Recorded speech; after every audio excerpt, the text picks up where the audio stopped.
Ny fandarana isi magazina dia faly miarabantsika rehetra izay manaraka ny televiziona malagasy isaky ny takarivany alahady toy izao. Isika izao dia tafiditra ao anatin'ny androny francophonie. Ny lohahevitrintsika anio dia mikasika ny francophonie. Ka momba izay dia manasa vahiny sika eto amin'ny televiziona malagasy pikaroka momba ny teny. Ato ankavanana koa dia ramatoa Randriamaro Tsimba Vololona, izy dia sociolinguiste ao amin'ny école normale supérieure zany hoe Etsy Ampefilo. Dia ato ankavia koa mbola mpampianatra pikaroka malagasy ihany koa ao amin'ny école normale supérieure na ENS Etsy Ampefilo, Andriamatoa Rakotoarso Victor James. Miaraba nareo mianada tonga soa eto amin'ny fandarana isi magazine. Miaraba iaja dia manatsara miaraba amin'ny mpijery TVM ihany koa. Torak'izay koa dia faly miaraba ny mpijery TVM. Ny lohahevitrintsika anio dia ny francophonie, ny teny frantsay sy ny fifandraisany amin'ny teny hafa, ny teny malagasy, ny fifanankalozana izany hoe partenariat, fifanankalozana eo amin'ireo teny samihafa. Raha ohatra ka hoe rasaina ny francophonie dia avy amin'ny teny latiny hoe francus, frantsay na franc, ary ny teny grika phone midika hoe feo. Francophone zany francophonie zany eo ianareo mianada amiantsipireny hoe inona marina moa izany ilay francophonie, fa raha nataontsika hoe ny fototra na étymologie dia izay ny fiteniko teo zay, inona marina ilay francophonie ary inona ny tena hoe tanjona. Francophonie dia mizara roa, le francophonie ny F majuscule zany hoe ireo mampifandray an'le mpitondra ny firenena teny frantsay, le any amin'ny sommet. Le any amin'ny sommet. Ny francophonie petit f indray dia an'ny pikaroka sy an'ny sarababe-bahoaka izay miteny le teny frantsay. Zay tompoko. Misy anampiana ny matoa zay ny anampiko angamba ny kely ihany ny miteny langue mason'ny vary mora izay ny resahana eto anatrehan'ny tompony, fa ny ampiko fotsiny eo tokoa le hoe francophonie raha tia amin'ny lafiny ara-pikarohana ny haiteny sy sisa izy dia tena hoe lay vondron'olona miteny ilay teny frantsay tsy voatery ho frantsay. Izay no tena ao ambadika, fa ilay francophonie koa nefa ny nampalaza azy kokoa ka alalan'ny olona azy dia le izy lasa hoe vondrom-pirenena na vondron-tany izay mampiasa sy miteny an'ilay teny frantsay, izay mety misy lafiny diplomasia sy politika kokoa, fa tsy ilay fikarohana voalaza teo. Ka amin'ilay hoe fikarohana ndray francophonie F lehibe grand F, izany hoe ilay francophonie hitambarany mpitondra sy ny firenena izay hitantsika hoe tamin'ny enina amby folo sy roa ariva nisy fiaonam-be sommet teto Madagasikara, sommet de la francophonie. Eo kosa ilay francophonie an'ny pikaroka. Ireo zavatra roa ireo ve mifanaraka sa mety misy fifanipahany indraindray satria mety tsy mitovy ny fomba fijerin'ny mpitondra sy ny fomba fijerin'ny hoe ny pikaroka aty amin'ny université na any amin'ny akademia. Matetika le any amin'ny sommet no mitantana ny ety ambany, fa ny pikaroka kosa mampikaroka azy dia mahaleo tena, ary afaka mijery hoe inona ny tena atao hoe francophonie ahatonga le teny hoe partenaire, le fiaramasan'le teny samihafa zany, ka misy ifandraisany any satria fitantanana rehetra dia le francophonie grand F, fa le tena fikarohana momba an'le teny ny partenariat amin'le teny sy ireo olona miteny ny teny frantsay na tsy frantsay ary tena zava-dehibe mihitsy satria ao anatin'le teny frantsay no hifaneraserana sy anaovana fikarohana. Eny to. Ny ampiko angamba iaja ohatr'izao, raha anisany raha misy firenena te hatanjaka dia ny hery indrindra ho an'ny firenena iray te hatanjaka dia ny fahafahany mifehy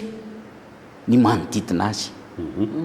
ary raha misy firenena te hivoatra dia tsy maintsy miezaka mifandray amin'ny hafa ary ny fitaovana mampifandray aingana indrindra dia ny teny ary anisan'ny fitaovana politika mety mampatanjaka indrindra ny teny géopolitique des langues. Zay zany raha ohatra resana ka izao le izy ny firenena dehibe ny firenena matanjaka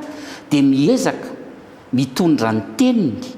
any amin'ny firenena samihafa mba hanehoana ny heriny ka mazava ho azy antsika zany raha miresaka hoe francophonie tsy afaka misaraka amin'ny tantara dia teo ny tantaran'ny fanjanahana indrindra ny fanjanahan-tany taty Afrika ary mazava be fa ny mpikambana betsaka indrindra ao amin'ilay sommet moa ny lazantsika azy ny francophonie dia ny tany avy zanatany frantsay aty Afrika fa misy koa le tany européenne zay betsaka Suisse, Belgique, Luxembourg ohatran'ireny zay tsy nizanahana loatra fa amin'le fanakekezana amin'le tany mifanakaiky dia lasa miteny frantsay ka iny mantsy zany ho azavaintsika amin'ity ino izy ty amin'ity fanadidina voalohany ity hoe ny teny frantsay nylaza raha matao raha ny marotsimba teo hoe i Suisse romande, Belgique na Wallonie mitapany atsimo miteny frantsay tahaka an'izay koa mbola misy koa ny Italie Val d'Ost aty akaiky ny Mont Blanc miteny frantsay koa ny any Val d'Ost satria ny anton'izay dia handeha hiditra lalindalina koa sika hatrany Gaule satria any amin'ny tantarany gaulois mihitsy nametraka hoe fa maninona moa ireo teny ireo firenena ireo no miteny frantsay dia raha antsika ary ny tantara sy ny géographie ny teny frantsay izay efa hitantsika manangasangy eo ny lohateny.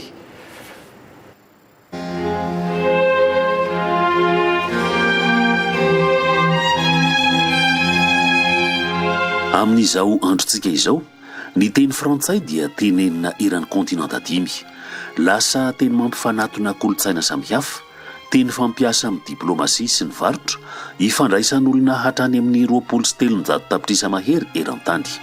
fa raha tetezina ny tantaran'ny teny frantsay dia mila miverina any Gaule tany amin'ny 2 taona lasa. Alohan'ny hamintinana ny tantaran'ny teny frantsay anefa dia leo faritana vetivety ara-geografia ilay faritra antsoina hoe Gaule. I Gaule fahagola raha raisina amin'ny famariparitana nataon'i Jules César ao amin'ny bokiny dia tsy tandrifiny la Frantsa irery fa i Gaule dia mahafaoka ny la Frantsa ankehitriny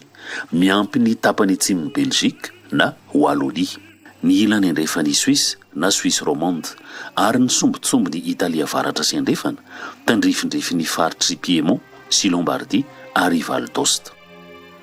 Noho izany dia tsy la Frantsa irery akory no tompon'ny teny frantsay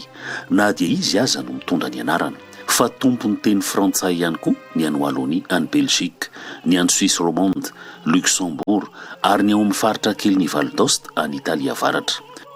Ankoatra ny any Europe dia tompony teny frantsay koa ny taranak'ireo frantsay izay nifindramonina any Canada. Ny teny frantsay dia teraka avy tamin'ny teny latinina izay nampidiriny romanina tany Gaule fa izay. Ity ohatra sombin-dahatsoratra ny bokin'i Jules César, La Guerre des Gaules sy ny dikany amin'ny teny frantsay. Tonga dia tsikaritra avy hatrany ny fitifitifisan'ny voambolan'ny teny roatonta. Ny fampikasoka sady ny fangaro tamin'ny teny gaulois sy ireo karazan-teny maro hafa tany Gaule ny teny latinina. Nanomboka taty amin'ny taonjato fahadimy dia niditra koa ny teny franc, teny germanique, teny irairazana amin'ny teny allemand sy ny hollandais ary ny anglisy.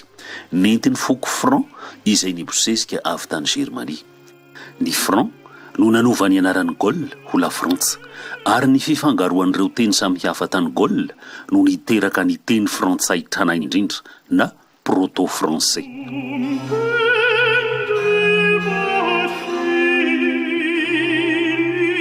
Ny lahatsoratra voalohany nosoratana tamin'ny teny frantsay dia ny Sermon de Strasbourg tamin'ny 14 febroary 1907. Ny Sermon de Strasbourg dia dina ny faneken'ny zavikeliny Charlemagne izay ny fampizarany la Frantsa sy Allemagne. ary nosoratana amin'ny teny allemand tranainy sy teny frantsay tranainy. Io ambony io raha atao soratra printy ilay latsoratra amin'ny teny frantsay tranainy izay efa niavaka tamin'ny teny latina, nefa koa mbola lavitra be ny teny frantsay izay ampiasaina ankehitriny raha ampitahaina amin'ny dikanteny moderna eo ambany. Ka raha olona tsy nandalina manokana dia tsy mahay mamaky azy io. Ny serment de Strasbourg no azo lazaina fa acte de naissance ny teny frantsay. Tamin'ny vanim-potoanany moyen âge dia maro be ny teny notenenina tany Frantsa. Tany amin'ny tapany avaratra ny langue d'oil, ny avian'ny teny frantsay moderna. Tany amin'ny tapany atsimo ny languedoc, ny avian'ny occitan na provençal. Tao koa ny basque, ny breton, ny alsacien izay karazana teny allemand, ny flamand izay iray tarika amin'ny teny hollandais. Mbola tao koa ny catalan sy ny maro hafa tsy ho voatanisa. Fa teo anivon'izy rehetra ireo dia nisondrotra miandalana ny fomba fiteny langue d'oil tany Paris sy ny manodidina, nantsoina hoe francien, izay nivoatra ka lasa teny frantsay filamatra.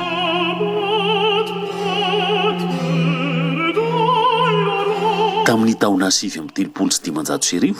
dia namoaka didy tany Villers-Cotterêts ny mpanjaka François Ier. Nanomboka teo dia ny teny frantsay no teny ofisialy, ampiasaina amin'ny raharaha rehetra, fanjakana, fanabeazana, lalàna sy fitsarana. Ny fivavahana sy ny liturjia ary ny fikaroana siantifika sisa no mbola nihazona ny teny latina.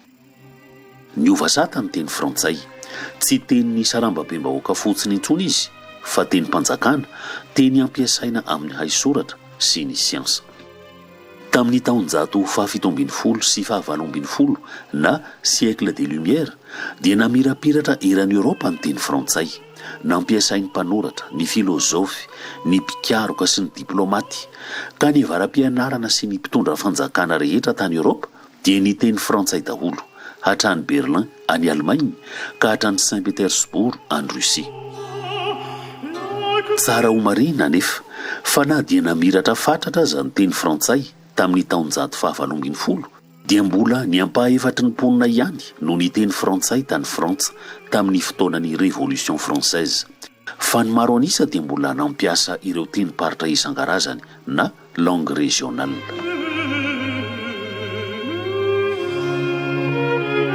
Nanomboka tamin'ny taonjato faha-17 fotoanan'ny fanjanahantany izay nampalalaka indrindra ny fifehezan'ny frantsay dia nipareka eran-tany ny teny frantsay tany Amerika, tany Karaïba, taty Afrika sy ny ranomasimbe Indiana ary hatrany Azia. Ka ny teny frantsay dia lasa teny nampiasaina amin'ny raharaham-panjakana, ny fanabeazana sy ny fampianarana, ny diplomasia iraisam-pirenena sady nanjary teny ny fandraisan'ireo foko maro samihafa izay tsy nifankahazo fiteny nefa iray firenena any Afrika. Firenena 30 ankehitriny no manao ny teny frantsay ho teny ofisialy amin'ny kontinanta dimy, anisan'isika eto Madagasikara. 23 tapitrisa eo ny olona mampiasa ny teny frantsay. Aty Afrika no tena betsaka azy indrindra. Ankehitriny dia tsy fananana firenena tokana na kontinanta tokana intsony ny teny frantsay, fa lova iraisan'ireo firenena izay mandray azy ho teny ifandraisana, na olom-pirenena avy aiza izy na avy aiza. Ka ny teny frantsay dia teny ivelarana, teny anaovana fikarohana sy fanakalozana amin'ny firenen-kafa amin'ny lafiny maro, ary teny entina manabe vohony amin'ny tena koa aza ny teny frantsay. Io fomba fijery vaovao io no niteraka ny antsoina hoe francophonie. Onésime Reclus, géographe frantsay, no namorona ny voambolana hoe francophonie tamin'ny taonjato faha-17. Fa ny tena nanangana azy ho rafitra dia lehibe mpanjakana afrikana sy aziatika efatra teo amin'ny manodidina ny taona 1700. Izany hoe tamin'ny fotoana nahazoan'ny firenena nozanan'ny frantsay ny fahaleovantenany dia tsy iza izany fa Léopold Sédar Senghor, filohan'ny Sénégal, Habib Bourguiba, filohan'ny Tunisie, Amani Diori, filohan'ny Niger, ary Norodom Sihanouk, prinsy tany Cambodge.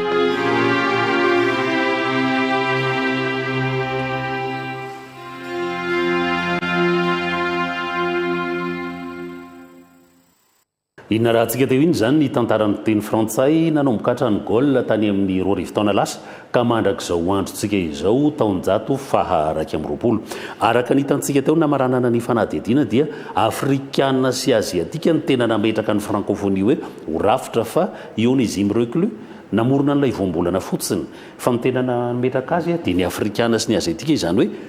firenena nozanahan'ny frantsay dikan'izay hoe nozanahana zay ny zavatra hoe nampalahelo tao ny sacrifice fa ny afrikana sy ny aziatika nefa nametraka ny horafitra inona ny azotsika andraisana an'izay ho tsika eto Madagasikara tsy hiditra lalina be loatra amin'ny tantara so sanatria lasa mibolitra makany amin'ny politika fa ny azo ambara dia izao hoe nateo azany ny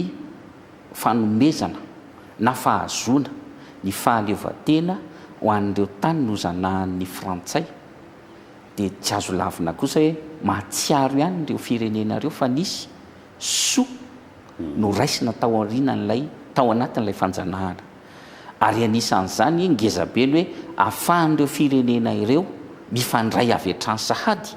amin'ny alalan'ilay teny frantsay iny zany na varotra diplomasia na fikarohana sarotra ho an'ireo firenena afrikanina kokoa zany ny nifandray raha tsy nisy izay teny iombonan'izay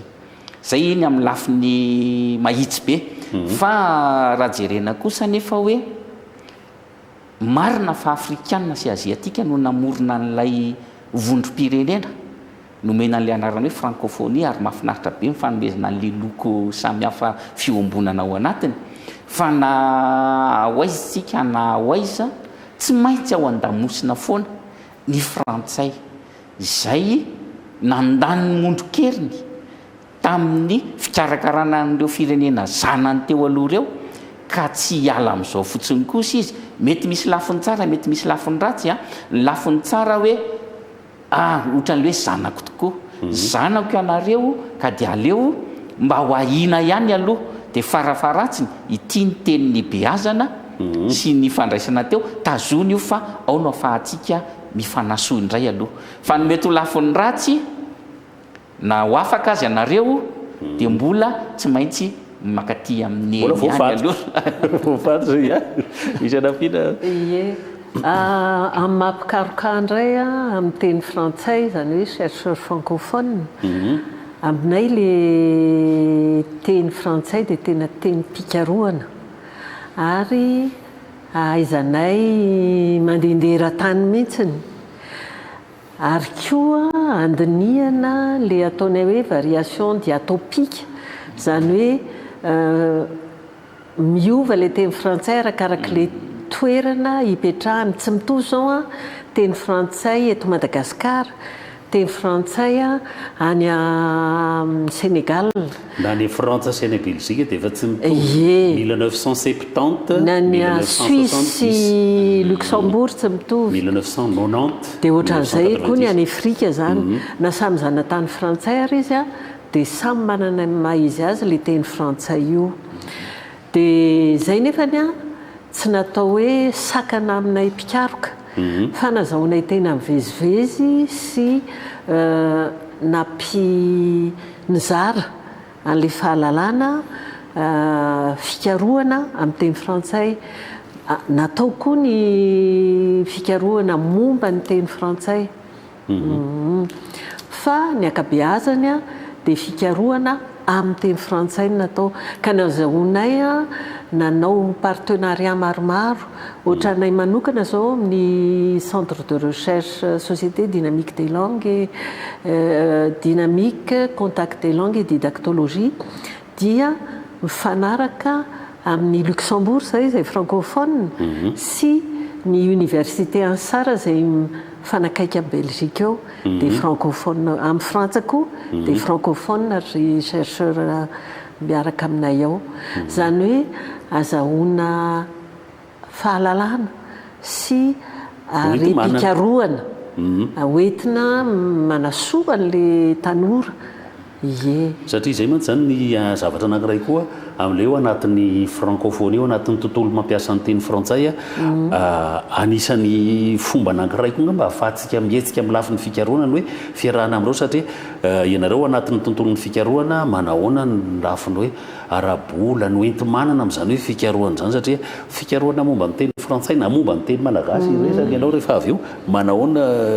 amin'izay lafiny zay le fikarohana amin'ny teny frantsay dia mampalahelo aloha dia tsy eto zay ny mahazo vola anaovana fikarohana eto Madagasikara zany fa reo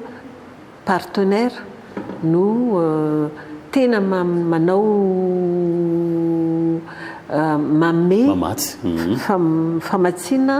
azahoana manao fikarohana manome boky manome le ataontsika hoe mobilité azahoana makany dia izy koa makaty mampanao séminaire ny ankizy amin'ny teny frantsay daholo ry zavatra ataoreo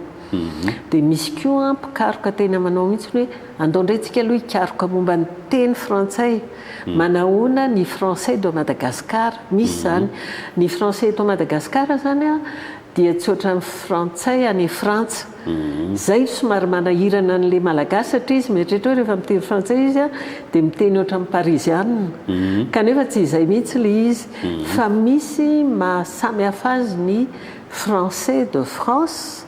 indrindrindra hoe français de Paris sy ny français de Madagascar ary nanao fikarohana momba zany zahay dia eo zany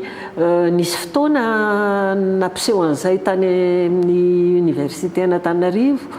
dia tsy nanaiky le sasany hoe tsisy an'izany français de Madagascar zany fa rehefa miteny frantsay dia amin'ny frantsa zany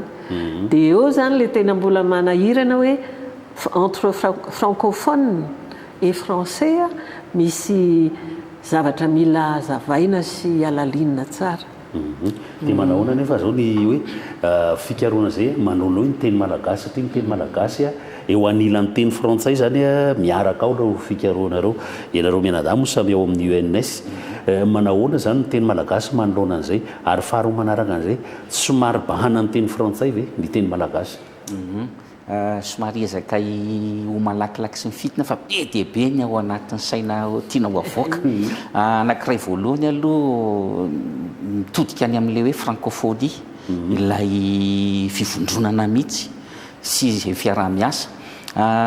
somary mampalahelo amin'ny lafiny anankiray tena manampy ny francophonie na manampy ny frantsay raha misy fikarohana indrindra fikarohana mampiasa ny teny frantsay dia manampy ny somary mampalahelo kely nefa hita hoe to ara-dalàna ihany fa raha fikarohana momba ny teny malagasy no hatao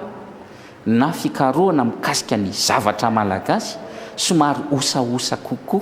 marisarisa ny fanampiana amin'ny famatsiana na ombiazan'ireny fikarohana ireny zany zany zavatra hita le izy zay atao hoe somary ara-dalàna misy mampitaraina ny namana foana moa izy momba mpamatsy volan'ity teny malagasy ity rehefa manao fikarohana raha ny firenena matanjaka zany meverina dia tsy misy afa-tsy norvégiany no voateny zay matetika amin'izao fotoana zao manomboka mirotsaka antsehatra ny aziatika ny sinoa ny coréana reo zany ny taïwanais reo fa manomboka mirotsaka antsehatra kosa amin'ny fiarah-miasa amin'ny fikarohana momba ny teny malagasy ary zany ary moa mahatonga ny any amin'ny any Chine zao fa misy sampam-pianarana mandalina ny teny malagasy ary tena amin'ny teny malagasy akoatra ny nalco frantsa efa misy ihany efa misy université anankiroa zao no fantatro aloha hatreto ao Chine misy sampana teny malagasy ao anatin'izay zay anankiray fa ty kosa misy zavatra tokony ho fankatahaka raha mijery an'le tantaran'ny teny frantsay teo isika tena lesona tokony ho raisina avy amin'ny fahalalan-tsain'ny frantsay ny fanekeny ny fisian'ireo atao hoe endrika samihafa maro be isehony ny teny frantsay tsy misy fandrarana mihitsy hoe tsy mety io tena lesona tsara fankatahaka zany ho atsika malagasy efa tombony lehibe ho an'ny malagasy ny fananany an'le hoe teny malagasy tokana fa ny olana indraindray isika mitady ho sarotiny ka mametraka sady an'ilay tao hoe lasitra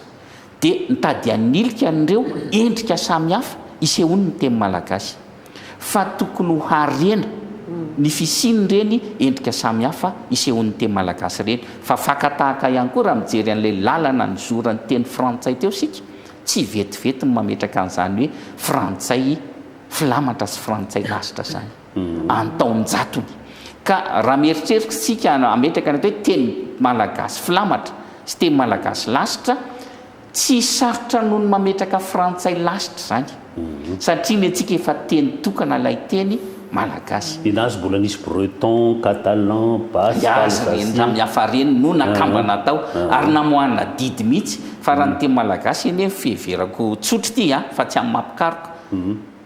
mety tsy voatery amohana lalàna akory eo tsy nisy didy satria teny efa mipetraka ho azy le ty hoe tiny no teny ampiasaina ia ka fanadidina faharoa aloha ny resantsika hoe ny fampianarana eto Madagasikara ny fanagasiana sy ny sisa dia ho arahantsika ny fanadidina faharoa mitondra ny lohateny hoe ny teny frantsay eto Madagasikara lova ve sa tarazo raha miresaka tsika hoe lova dia zavatra tsara ny tranona velan'ny ray aman-dreny ny tany ny kolotsaina ny hira sy ny rehetrarehetra fa mitarazo indraindray zavatra hoe aretina voan'ny diabete voan'ny zao izay ilay tarazo ka ilay teny frantsay ve tsara sa ratsy lova sa tarazo ho rahantsika ry ny fanadihadiana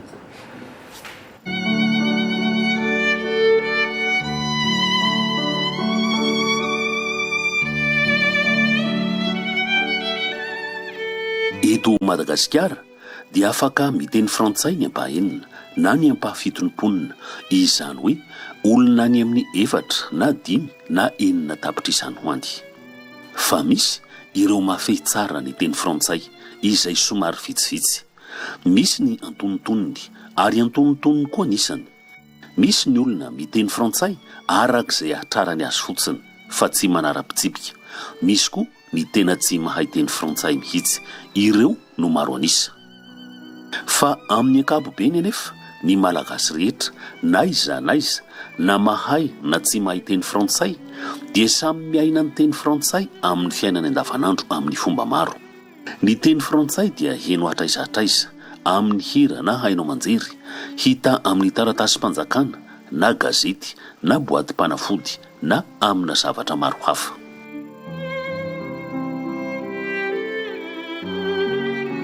tamin'ny taonjato 1770 no nidiran'ny teny frantsay teto Madagasikara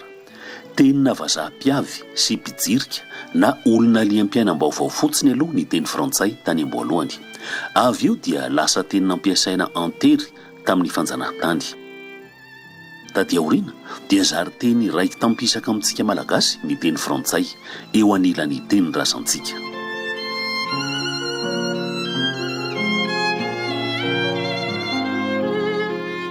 araka ny efa voalaza dia tamin'ny taonjato 1770 no nifampikasoka voalohany ny frantsay sy ny malagasy tonga teto Madagasikara ry Brony sy Flacourt iraky ny cardinal de Richelieu prime ministre ny mpanjaka Louis XIII ny rahana izy ireo hametraka ny Madagasikara ho eo ambany vahohon'ny la France tamin'ny taona 1960 dia nanorina tanàna Mimanda tao amin'ny hoalan'ny Taolagnaro ry Brony sy Flacourt ho voninahitry ny lahamatoan'ny mpanjakan'ny Frantsa na ny Dauphin ka nantsoiny hoe Fort Dauphin ilay tanàna Mimanda izay naoriny tao Taolagnaro Fort Dauphin no toy ny tsangam-bato ny fiorenan'ny teny sy ny kolotsaina frantsay eto Madagasikara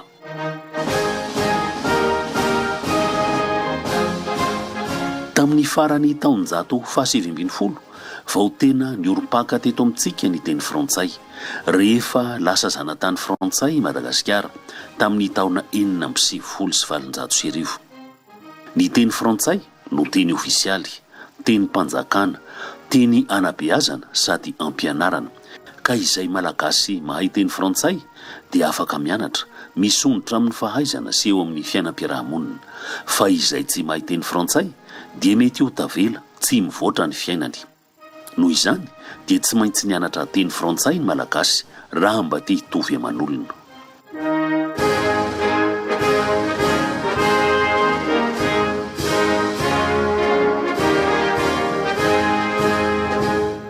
rehefa azo ny fahaleovantena tamin'ny taona 1970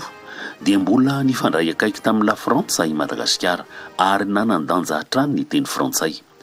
Lasa lova ny teny frantsay fa tsy teny anterivosona intsony ary tonga teny fisokafana sy fivelarana amin'izao tontolo izao, indrindra fa tamin'ny fotoana io raha teo no nitsangana ny francophonie.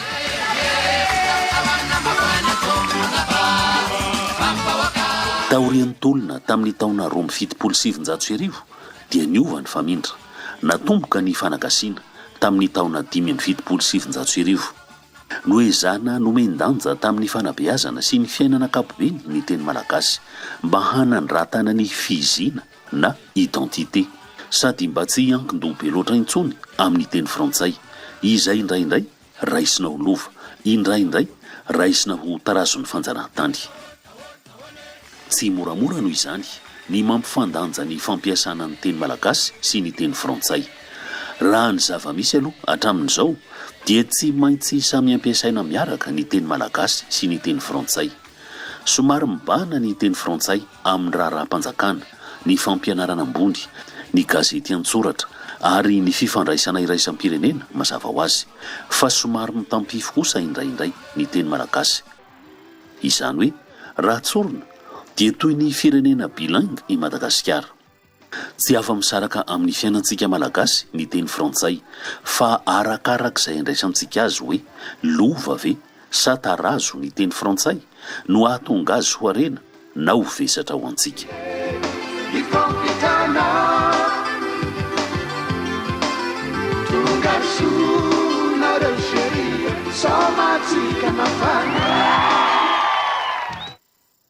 Izay ny momba ny fanadihadiana hoe ny teny frantsay eto Madagasikara lova ve sa tarazo. Ianao Ramatoa Randria Marotsimba, nandritra ny fianonany fanadihadiana teo dia somary endratra kely anao anenao hoe toy ny firenena bilingue Madagasikara. Za tsy niteny hoe firenena bilingue fa toy ny misy zavatra tena ambara ianao. Ie, manakambara tokoa satria manao an'ity politika an-teny, politika an-teny fampianarana, politika an-teny moa amin'ny fiarahamonina, politika an-teny fampianarana amin'ny sehatra ny fampianarana zany. Dia rehefa hita les lois d'orientation du système éducatif malgache, dia manao ny tao amin'ilay lois d'orientation hoe 2 premières années malgache, langue d'enseignement, le reste jusqu'à l'enseignement supérieur français. Dia tamin'ny fikaroana nataoko dia hitako zany hoe raha io lalàna mitatana ny teny roa eto Madagasikara dia tsy avela mifandray ilay teny, tsy avela mifanjakana. Amin'ny fiarahamonina izy mifandray fanerasera, fa amin'ilay lalàna les lois d'orientation mihitsy nataoko hoe monolinguisme hiérarchisé ilay izy, satria ny teny malagasy aty ambany indrindra, teny frantsay any ambony ka hatrany amin'ny faratapony. Dia izay no somary nampahendratra kely ahy. Kanefany ao fiarahamonina amin'izao fotoan'izao raha mandeha bus ianao dia misy ilay renim-pianakaviana manery an'ilay zanany teny frantsay, misy fianakaviana ary tsy manaiky mihitsy manome zavatra raha tsy mangataka amin'ny teny frantsay ilay ankizy. Ny antony dia tsotra, satria no io lalàna izay mamevana ny teny frantsay io. Dia io zany ny hitan'ilay ray aman-dreny hoe ilay teny frantsay teny mahatafita amin'ny fianarana, mahatafita amin'ny fiainana. Raha mba te hitovy aman'olona ohatrany tamin'ny fanjanahantany. Zay ilay izy. Kanefa ny raha mijery ny sarambabem-bahoaka ianao ohatra 4 any Antaninarenina zao, mahay miteny frantsay ireo ankizy ireo, mahay miteny anglisy. Satria zany fanerasera amin'ilay frantsay sy vahiny hafa izy. Zany hoe misy sehatra hafa zany ankoatran'ny fampianarana izay mifanerasera ireo tenin'ireo ary tsy afaka sakanana tsy hifanerasera. Dia izay ilay mahasamihafa an'ilay izy hoe ny fanjakana manao izay mahambony ilay teny frantsay. Sarambabem-bahoaka rehefa miresaka tsy dia mahita loatra hoe ambony sy ambany. Amin'ny sehatra ny fampianarana indray raha hitako ao amin'ny fampianarana ao aminay ao na ny sehatra ny fampianarana era Madagasikara betsaka no tsidihako dia tena sahirana ilay zaza malagasy amin'ilay teny frantsay. za moa ny fikaroana nataoko any dia manao hoe mety atao teny oety mampianatra daholo ny teny rehetra rehefa aparika ny problema ny teny frantsay eto amintsika dia tsy miparika le izy tsy amena sehatra le zaza malagasy ahaizany an'io dia zay ao mihitsy ny olana zany fa raha aparika io teny frantsay io ka atao teny oety mampianatra tsisy olana amin'ny zaza malagasy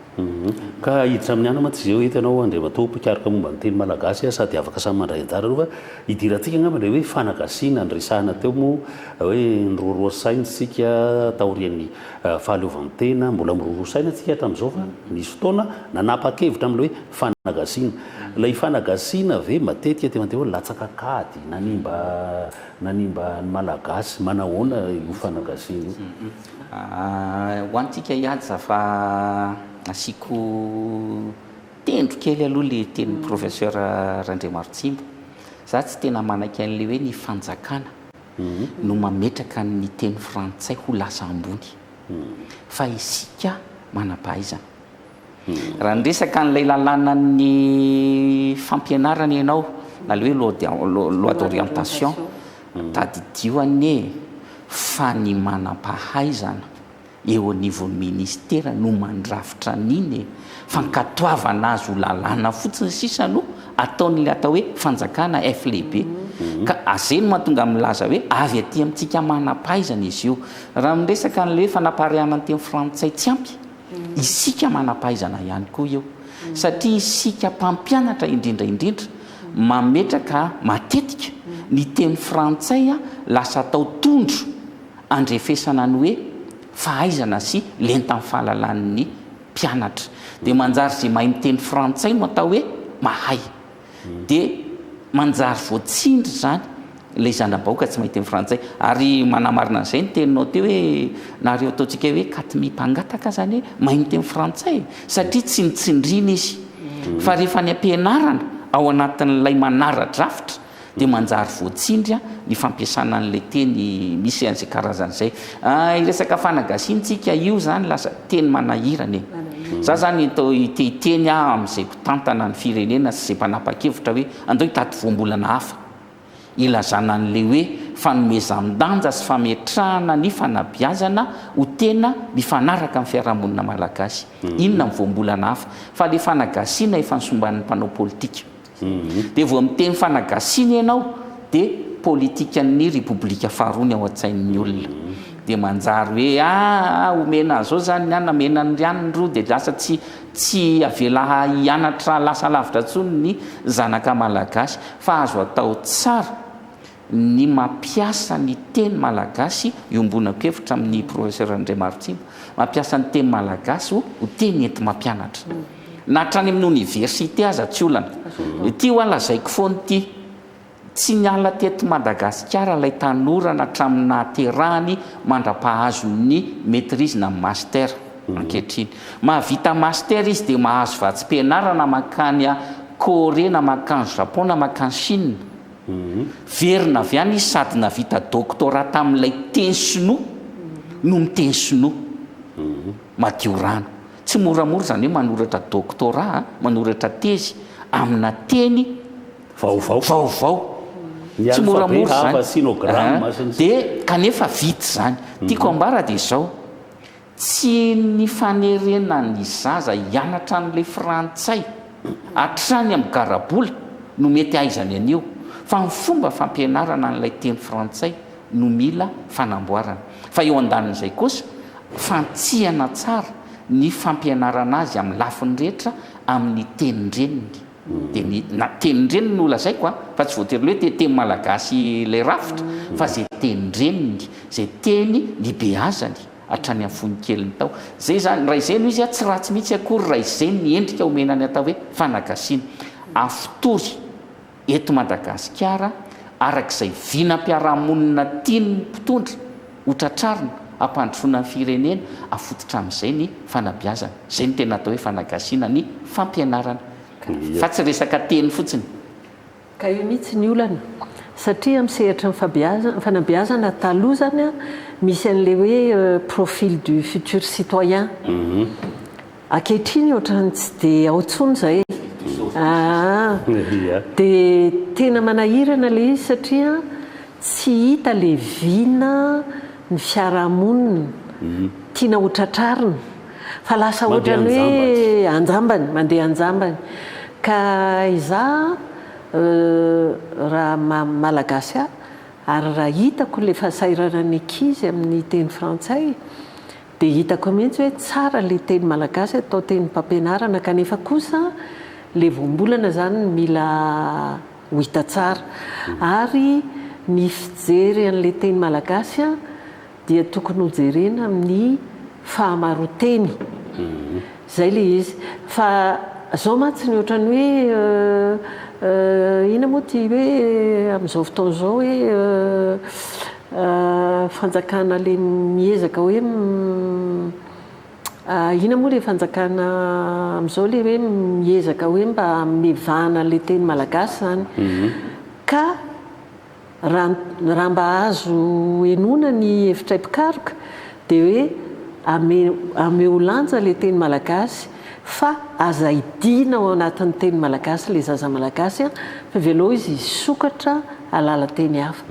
zay ngamany ho amafisitsika ny resaka rehefa avy eo fa hiditra vetivety amin'izary ataontsika hoe zavatra mahavariana na curiosité de la langue française ny teny frantsay dia nisan'ny teny hoe sarotra ampianarina na amin'ny resaka tsipelina sy ny rehetra fa eo koa misy zavatra hoe tsy manara-pitsipika ve sa hoe irrégularité dia ho hitantsika isika ngamba tany ampianarana efa mba samy gagagaga ihany amin'ny verbe aller hoe manina ny jeve fa tsy jale dia ho hitantsika amin'ity fanadidina ity zany hoe iverina ny gol any amin'ny teny latine sika amin'ity fanadidina ity hoe conjugaison du verbe aller verbe hafahafa arahantsika ary ny fanadidina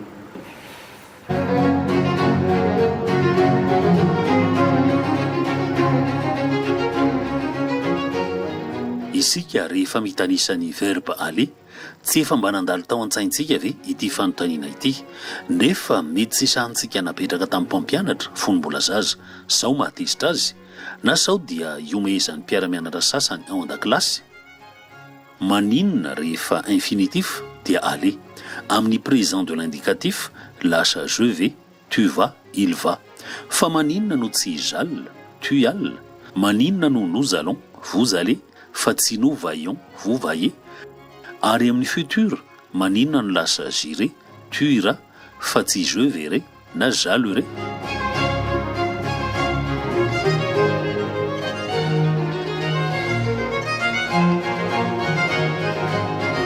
raha te hanazavan'izany dia mila miverina any Roma tany amin'ny 2 taona lasa izany hoe tamin'ny andron'ny Cicéron sy Virgile ary Jules César satria ny verbe frantsay aller dia avy amina verbe latinina telo izay niravina ho iray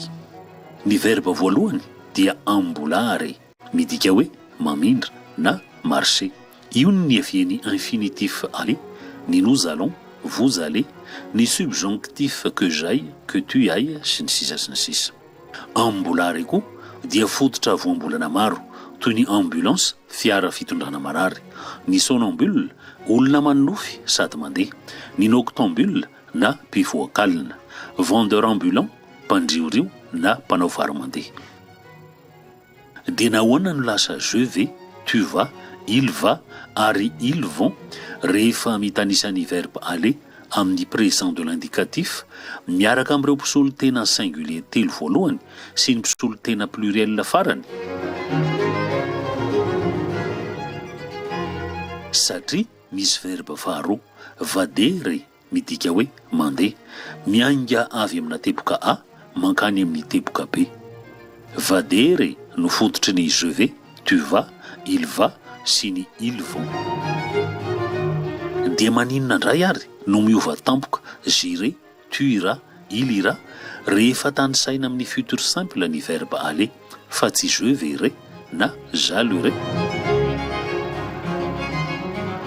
satria mbola misy koa verbe fahatelo ire midika hoe mandeha lavitra mitedy vohitra izay vao tonga any amin'ny toerana itodiana ny ire no fototry ny conjugaison na fitanisana ny futur j'irai tu iras il ira etc etc misy koa voambolana sasany avy amin'ny verbe ire ohatra iter amin'ny sujet na cas nominatif amin'ny teny latinina. Itineris rehefa amin'ny complément d'objet indirect na cas génitif. Iter na itineris no ny aviany voambolana hoe itinéraire na lalankizorana rehefa mandeha lavitra. Tsy ny teny frantsay ihany anefa no nandravina ny verbe latinina telo, fa nanao toa azy koa ireo teny rahavavy avy amin'ny teny latinina toy ny espagnol sy ny italiana ary ny portugais. Amin'ny teny espagnol sy portugais dia ir avy amin'ny verbe latinina ire, ny verbe aller amin'ny infinitif. Ny infinitif espagnol sy portugais ir dia iray fototra amin'ny fitanisanany verbe frantsay aller amin'ny futur, j'irai, tu iras, il ira, etc etc.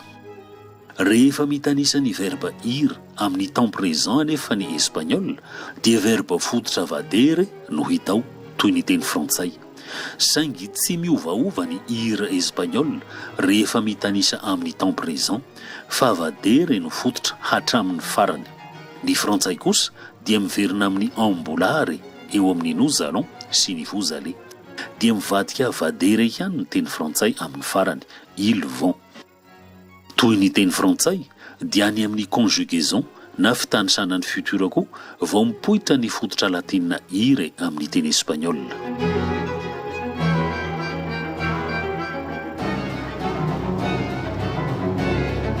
Ny teny frantsay dia nandravina verbe telo ho iray,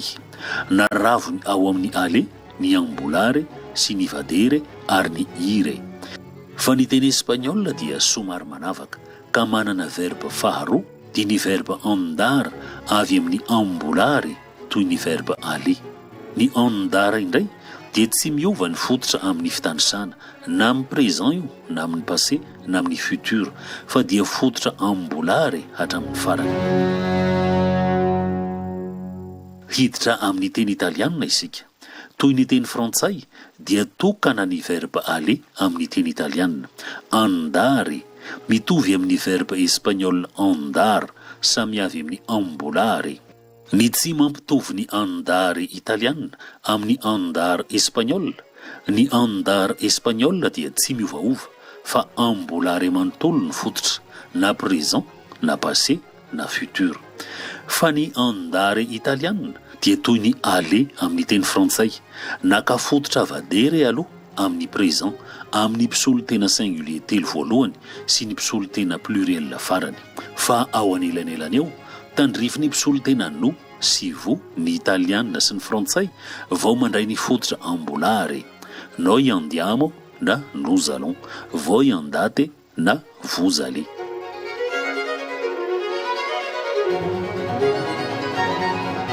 Raha fehezina izany rehetra izany dia nitovitovy ny fomba namolahan'ny mponina mainty molala tany Italia sy tany Gaule ary tany Espagne sy Lusitanie izay tandrifindrifin'ny Portugal ankehitriny ny verbe latinina telo, ambulare, vadere, ire ka naravina ho verbe anankiray. Inona no anton'izany fivoarana izany? Ny Romanina izay hentitra amin'ny lafiny lalàna dia nanavaka ny fomba fifindran-toerana ka nanana verbe telo. Rehefa rava ny Empira Romanina dia nivoatra ny teny latinina, niofy miandalana ho teny italiana, frantsay, occitan na provençal, castillan na espagnol, catalan, galicien, portugais ary roumain sy romanche. Tamin'ny moyen âge dia verivery miandalana ny fifehezana ny teny latinina klasika. Notsotsorony olona ny fomba fitenenana ka naraviny ho iray ny verbe telo. Ny verbe lava mivany telo na mivany efatra, izany hoe 3 na 4 syllabe dia mora tadidy kokoa, talaky maso sady mora voarainy sofina. Ohatra ny verbe ambulare sy vadere izay nandrafetana ny présent amin'ny verbe aller satria ny présent no iainana isan'andro. Ny verbe fohy loatra kosa mivany roa toy ny ire dia mora adino. Any amin'ny infinitif espagnol na futur frantsay izay mbola vinavina sy fikasana ny ho avy sisa no ahitana azy. Izay ilay verbe aller. Toa verbe hafahafa fa nitondrantsika ny tety vanim-potoana nandalina kely momba ny teny na linguistique sady ahalalana tantarana firenena.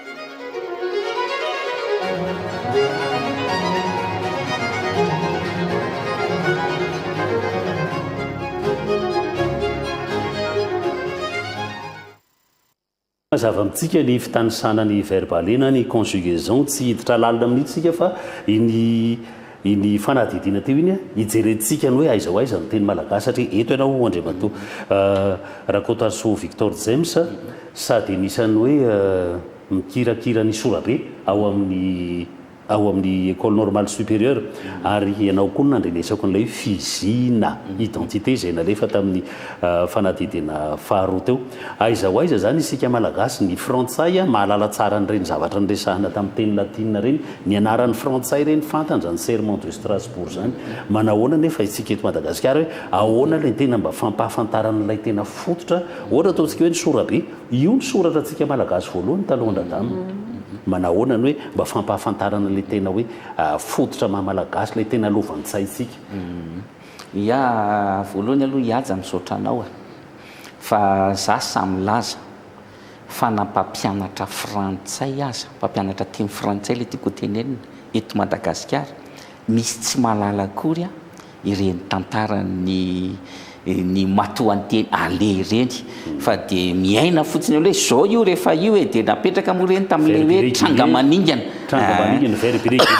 zay nanaovana an'ireny fa ahoana ny teny malagasy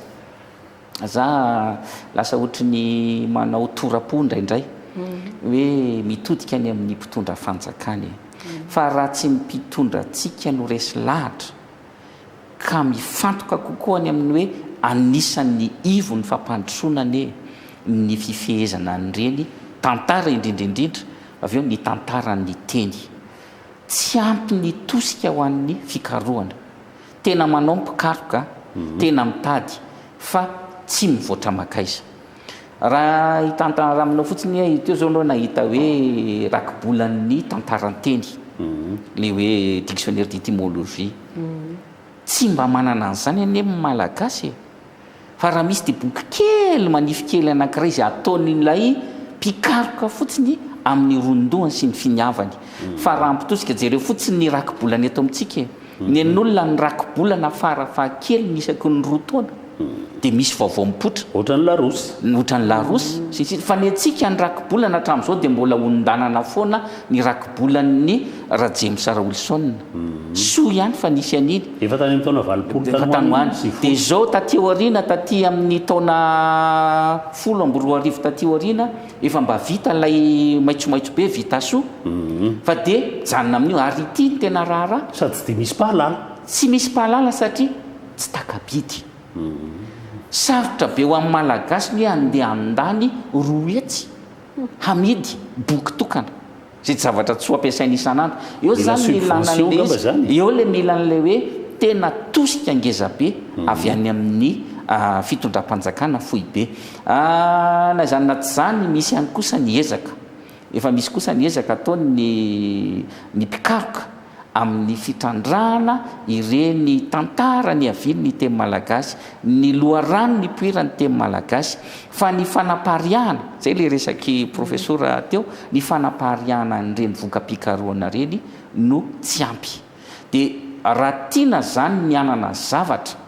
matotra tahaka an'ireny ary indrindraindrindra hoe zavatra tsara mipakany amin'ilay fiarahamonina ifotony ho tena fampandrosoana tsy maintsy omena lanja ary apiana be debea ny mpikaroka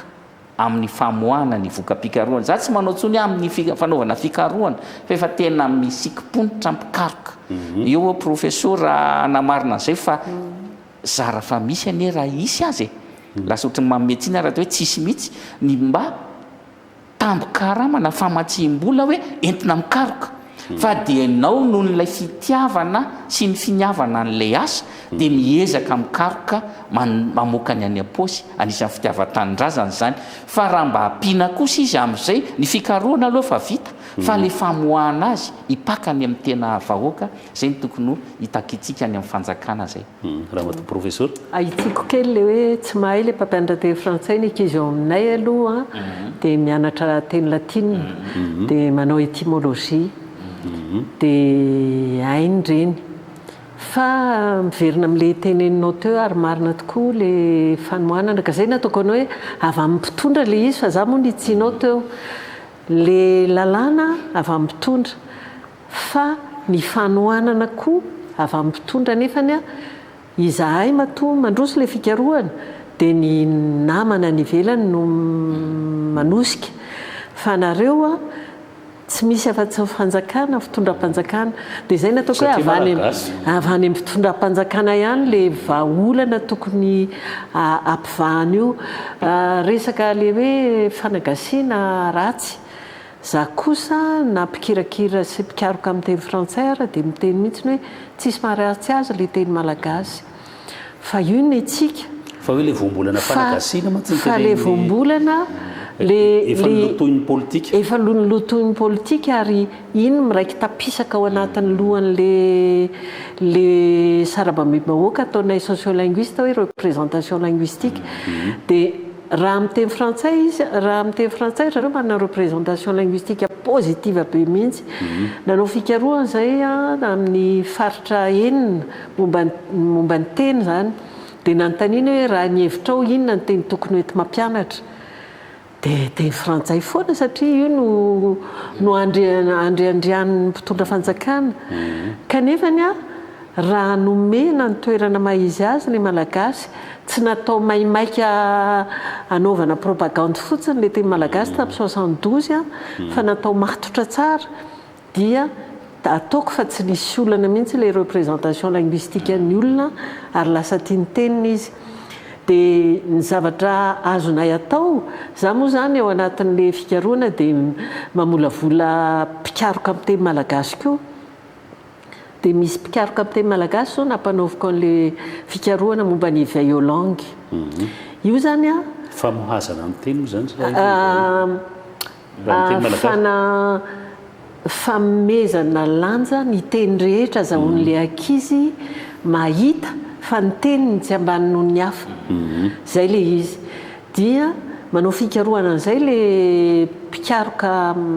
mbola mianatra ao mpikaroka zay volavolaiko zany dia nisy fotoana izy io a tena ny ministera mihitsy no miantso anay anao expertise hoe ahoana ny atao atonga le éveil aux langues atao any amin'ny ina moa ty le préscolaire sy taona roa ao amin'ny primaire dia natao zany le izy natao nafinaritra be ny vulgarisena le asa fa saingy vita le asa niova amin'ny fitondrana dia restructuré indray ministera tsy hita le direction nikarakaran'le izy any ny tena favoazana misy any finiavana zay mitondra eo fa tsy misy continuité de l'état fa zany mpitondra eto hovaiko daholo ny rehetrarehetra zay ny mahavoa fa raha ny fikarohana sy ny expertise nataonay na momba ny teny hoety mampianatra rehefa be da be fa le fitondrana miovaova dia indraindray ny isataona miova le ministre dia any ny olana koa ia tapitra ny fotoanantsika fa dia isaorana be deaibe ianareo mianadahy Ramatoa Randriamaritsimba Vololona sociolinguiste ao amin'ny école normale supérieure ICP Flo ary Andriamatoa Rakotoarisoa Victor James mpampianatra mpikaroka momba ny malagasy ao amin'ny école normale supérieure dia misaotra nareo mianadahy ny vahiny teto amin'ny fandarana isi magazine misaotra ny mpijery koa ny aino anay ia dia isaorana koa isika rehetra izay nanaraka ny fandarana izao takariva izao amin'ny herin'io indray ny fotoanantsika manaraka amin'ny herin'io dia ny 7 marsa indray no ataontsika lohahevitra koa dia mahazo fahafinaretana miaraka amin'ny fandarantsika ato amin'ny télévision malagasy mankasitraka tompoko